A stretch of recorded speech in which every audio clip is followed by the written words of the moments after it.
Hello, Prestige heads, and welcome to American Prestige. I'm Danny Bessner, here as always with my friend and comrade Derek Davison, and we're excited to bring you the second in our weekly Q&A series where we take questions and answers from our Discord community. So today we're going to answer a question by friend of the pod, Walrus Burrito. And Walrus Burrito asks, question with regard to the article Danny did on spheres of influence in Jacobin. So if people haven't seen, I did an article, really an interview about Trump and spheres of influence thinking. That's what he's referring to.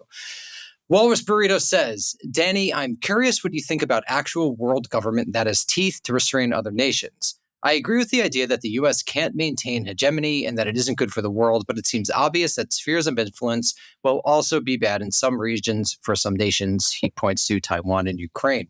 Is it basically your belief that modern nation states would rather risk domination under the regional powers before they would submit themselves to world government? And Derek, I think this is a really good question, and I wanted to address it because I think it forces me and perhaps you to identify ultimate aims. What do we think the world should be when it comes to foreign relations? What type of political order are we ultimately reaching toward? Because I would agree. I think my ultimate goal in theory, my utopic vision, when it comes to security politics would be some form of world government that is broadly humanistic in the sense that no human being, regardless of where they were born or who they are or their identity, their racial identity, gender identity, sexual identity, class identity, that none of those identities wind up leading to particular types of oppression that ensure people don't have a seat at the policymaking table.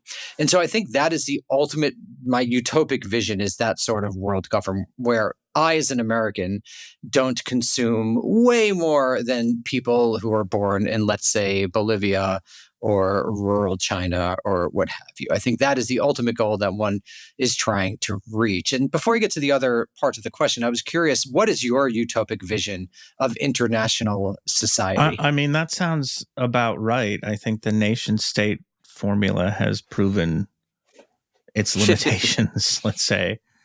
So if you were going to design something from scratch that could deal with the problems and that we're facing now, and that could care for the greatest number of people in the best possible way, it would be some kind of utopic world government. The problem is we're not starting from a blank slate. We're starting from the system that we have now, and I see no conceivable way of getting to that from here. It's like Star Trek stuff. When I hear people talk about this, it just seems so far-fetched to me. I completely agree. And so then the question becomes, how could we create the type of world where in centuries or millennia, given the rather optimistic scenario in which we don't destroy a lot of humanity via nuclear war, or cause incredible deracination and dispossession via climate change, what is the way to get there? And so then I think, to me, this is ultimately the font of my anti-imperialism. And this is what I was talking about in the Jacobin article, which is that I can't imagine a world in which a form of imperial domination, even if one wants to suggest that that imperial domination is more benevolent or more open to disagreement than, let's say, earlier forms of imperial domination in the form of the Roman Empire, like a liberal imperial domination. I don't think that that is the way to get that world. And I think that one of the reasons that, I know that one of the reasons that I believe that is that just looking at the actual history of the liberal hegemon, I think demonstrates, to borrow, I'm not sure if this is an exact phrase, but it's a sentiment of the IR scholar Patrick Porter, which is that world ordering is an inherently illiberal and violent project. And that the progressive era dream that one would be able to rationally manage global affairs is, I think, incorrect. And ironically, I think this actually aligns more with some small c conservative thinkers who argued in criticisms of the rationalism of the progressive movements, that you actually can't control social reality to the degree that a progressive era social scientist or intellectual might presume. This is actually part of Friedrich von Hayek's critique of progressivism. There's a lot wrong with Hayek. I don't want to go into all the things that I got wrong, but there's an epistemological humility that I think is actually crucial to understanding what the United States is actually capable of doing in terms of the rational management of international affairs. And this is why, and then I'll wrap up here. This is why I think a lot of my criticisms of the late 1940s national security state is that they emerge from that progressive era fantasy. And I think that there can be forms of central planning, particularly in a local, regional, and even on the national level. I think the New Deal is an example of that. But I just don't think it's possible to really do internationally. I'm curious what you think of that, if you have any thoughts. I mean, to achieve it in that way, to achieve the utopian world government through empire would require, I know there's been this debate the last few days about great man history versus actually the way that people do history, but for completely unrelated reasons. But it would require an actual great man. Like, it would require a U.S. president, because all the power is vested in the executive at this point anyway, would require a U.S. president who was willing to like take it apart, really. I mean, who was willing to take power and then say, I'm going to give it all up to, the betterment of mankind, but to the detriment of the United States, because any resolution to the problems that are currently faced by humanity would have to come at a decreased level of consumption, a decreased level of treats for Americans.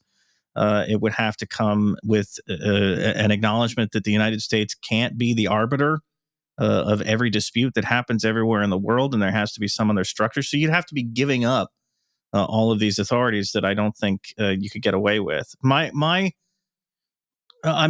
Derek, can I just quickly to finger that? And I also think that's particularly politically impossible, because I think since the 60s, if not earlier, political legitimacy has to a significant degree rested on consumption as the key thing about what it means to be a citizen. Because there's no other meaning. I mean, the meaning is in what you consume and what you're able to have access to. That's the whole, like, the concept of the American dream, such as it is, has been defined down. If it was ever anything else, and I don't know, maybe it wasn't, but if it ever was anything else, it's been defined down now to, like, can you own a home and have a car and have nice things? That's it. That's all we think in terms of. So a political leader who's elected, the person who becomes that leader is unlikely to basically shiv themselves when it comes to their own political legitimacy. So given that, I truly in 2025 don't even understand the liberal argument for the liberal empire, which is a lot of people got mad at me on Twitter and especially Blue Sky. But what is the argument? Because to me, it's so obvious that one cannot have the quote unquote good part of the empire, for example, sending military weapons to Ukraine, material money to help it basically deter an obviously unjust, and if you care about international law, illegal intervention, without getting Gaza on the other side of the coin. And I would say, if you actually look at the historical record, you could actually do a reckoning. You could actually say, let's take U.S. foreign policy since it's a moment of superpower rise or hegemony in the late 1940s, and let's just look at the ledger. It's pretty dreadful, actually. Tens of millions of people killed, dispossessed, deracinated. I would say, quote unquote, organic in a philosophical sense, developments in regional orders and nation states were pushed in particular directions by the interventions of the United States. And to me, there's just no real argument. I'm just curious, is it just unthinking on their behalf? They're just part of the status quo, et cetera, or is there something more to present day liberals' defense of empire? No, I think it's a feel-good story. I mean, we've talked about this. People want to tell a story about the United States that is good. You want to make, and a lot of these people were people who were, hit in the face by the invasion of Iraq which was grossly illegal, and all of the things that the Russian invasion of Ukraine is. And a lot of people were hit in the face by that and said, wow, America's the bad guy here for once in a blue moon. But I just don't think they get it. I don't think they get the history, because that's not a happy story to tell, to actually go back and say, well, look, I mean, there was Vietnam. We knocked off Grenada for no good reason. We did, like to list the ledger of blood and just awful things that the U.S. empire has done. And we prevented organic Right. developments for certain political parties from winning that had genuine democratic bases that would have, not been as happy with the international capitalist order that the United States. We arranged Lumumba's assassination. We've done terrible, terrible things, not just at the level of war, but just stifling entire countries, entire regions from developing. And it's, you don't want to tell that story, right? So you want to pretend that the bad things, the really public bad things like Iraq or Gaza, and a lot of them don't even, I think, believe that Gaza has been a black mark, because they have their own biases in that situation as well. But you want to look at these things and say they're aberrations. It's the same logic that goes into treating Donald Trump as an aberration and not the product of American history, which I think he very much is. Right. Yeah. Which is my criticism of the whole fascism thing, right? That's what it emerges from. My optimistic take, it's only somewhat optimistic here in terms of getting to a better place globally, is that we are entering, I think, a period of significant changes in terms of what countries are up and what countries are down, to put it in, stark terms, I guess. The Chinese population is probably going to decline inexorably from this point on. China's going to be hit by climate change. India is already the most populous country in the world. You're going to see Nigeria, Ethiopia, some places in Africa get much bigger.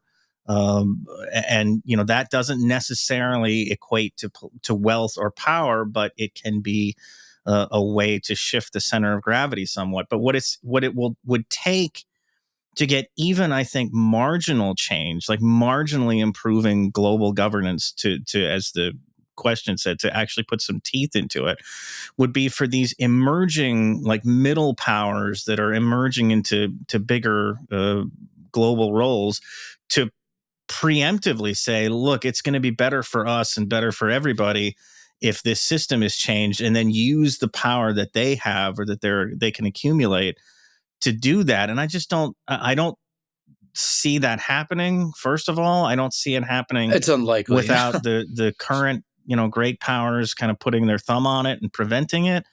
And then the other thing is, we're all on a time, we're on an alarm clock at this point, because climate change is going to devastate a lot of these places, even as they're growing, as their economies may be growing for other reasons. They're going to get battered by natural disasters, battered by loss of farmland, lack of access to water, and it's going to stifle that change. And as we've talked about, the United States is sort of positioned to not weather climate change completely, but to at least, I think, be on the tail end, maybe not tail end, but on the latter end of the really bad stuff that's going to happen. So yeah, I guess, that was optimistic for a second, but not really. We got pretty quickly into despair. So I think that leads us to, just to conclude. So I think we both agree that a restrained American empire, or withdrawn American empire, Yankee come home type situation is ideal. But then they would say, oh, okay, so you're just leaving Taiwan to China, you're just leaving Ukraine to Russia. And I basically, my ultimate answer to that is, well, you're just saying then the United States empire needs to be there forever.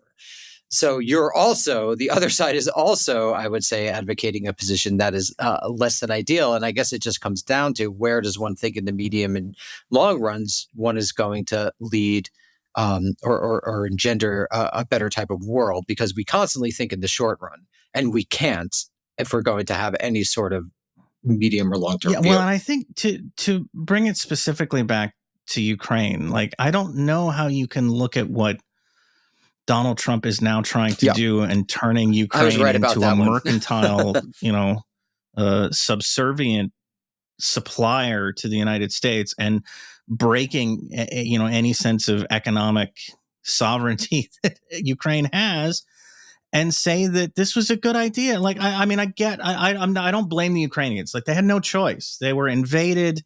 They had no option but Absolutely to not. reach out to Yeah, the West for of assistance. course. But you could 100%. see this coming, right? This point where we're now at, like, to borrow Elon's favorite term, we're at the fork in the road between, are you going to lose political independence to Russia, or are you going to lose economic independence to the United States? And maybe you're going to lose both, or both in some measure. Right.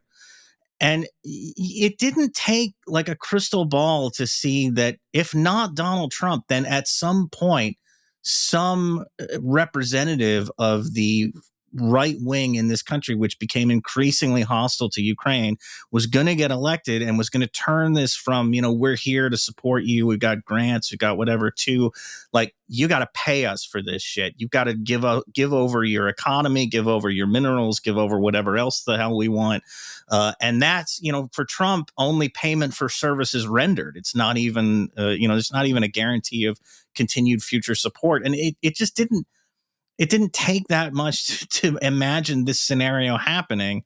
And I think, to say that Ukraine should have been reliant on the United States, or that was a good idea all this time, is to ignore the fact that we do this a lot. We build up proxies or allies in different parts of the world and then pull the rug out from under them. It's a pattern that repeats itself, and in this case maybe worse than usual. But it just, whatever happens here, I guess my point is the Ukrainians are going to get screwed, whether they stick with the U.S. empire or are abandoned to Russia. This is not going to be a happy ending for that country.